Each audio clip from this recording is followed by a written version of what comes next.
Hello, class. Before I talk about my own personal golden rule of counseling, first I'd like to discuss the article and their take on the golden rule. The golden rule, one place it's found is Matthew 7:12, and it says this: "So in everything, do to others what you would have them do to you, for this sums up the law and the prophets." I understand their take on the authors of the article, their take on this, and why, and this is going to be a quote, that they're concerned that counselors would mistakenly presume that what they would desire for themselves in development and well-being applies to everyone. I can see how that would definitely to be a counselor being multiculturally incompetent. But I think the golden rule is more than that. I don't think its intention was to have us treat people like we would treat other people like we want to be treated. Yes, that's important, but sometimes I know I can be selfish. I think I deserve something, and I don't think that's exactly the spirit of the golden rule. I think sometimes we need to imagine ourselves in their shoes, from their perspective and what they're facing and going through, and ask, how would you want to be treated if you were in that place? And that leads to my golden rule of counseling. And I think it isn't exemplified in the golden rule, but it is this is how I would want to be treated.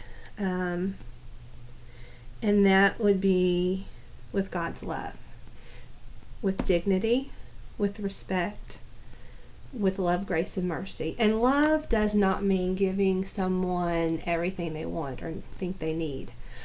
Sometimes love is tough, and sometimes love is hard, and sometimes love asks hard questions and demands answers. So kind of a two-faced thing. I would want to be treated in that way, the way God treats me, with dignity and respect, love, grace, and mercy. But also, I would want to be.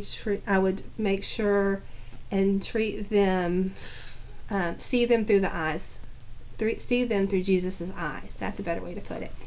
I would want to try to look at them and see them the way that God sees them, and I think that's important. The second part was one Bible verse that supports social justice.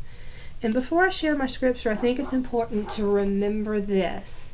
There are different definitions of social justice. I think there's a very big difference in the way a Christian would define social justice that sees the world from the Christian or the biblical worldview.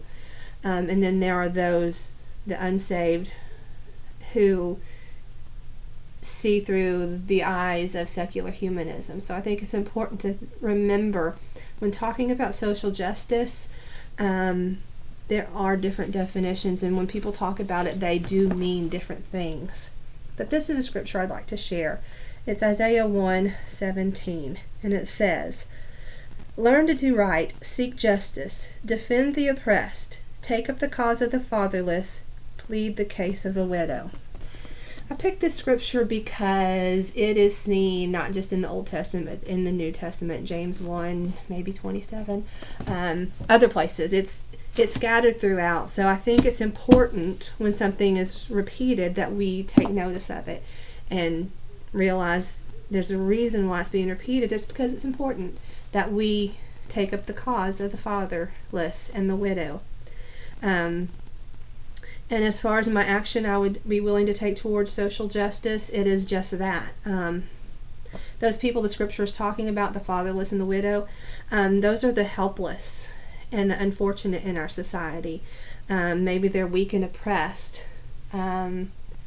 So the way I see it, what I would do is I would try to make, and I'm not in that place yet, so I don't know what it looks like, but I would take a part of my schedule and devote it to people who cannot pay.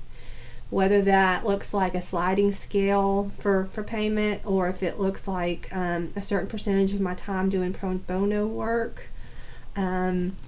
when I get to that place, I'll be better able to figure that out. But I think it's important. Scripture says it. We need to help those that are less fortunate. It's been a great pleasure being in class with you.